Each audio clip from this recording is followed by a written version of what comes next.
Pessoal, eu sou aqui mais uma vez Elton Donadon e hoje eu vou mostrar para você como fiz um cavalinho de palito. Olha só que legal.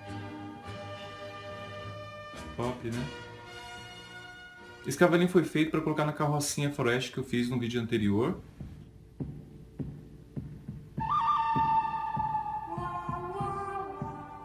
O link da carrocinha eu vou deixar aqui na descrição e todo o tema Faroeste também. Que tem a carrocinha, tem o silo e tem a casinha Faroeste e agora esse cavalinho.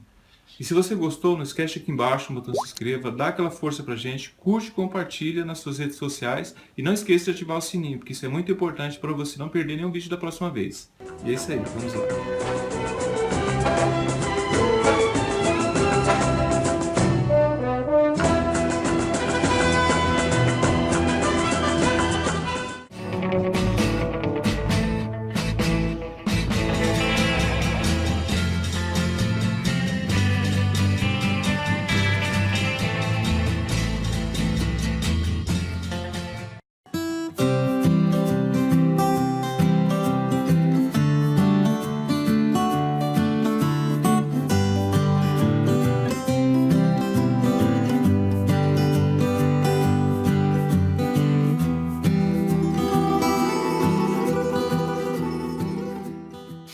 O kitzinho, ó, bem legal, todo de palito, ó, o cavalo, carrocinha, casinha, salão, o silo.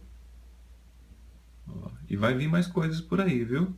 Em vez de comprar um cavalinho, eu fiz um cavalinho de palito para ficar combinado com o kit todo de palito, né? Junto com o silo, com a casinha.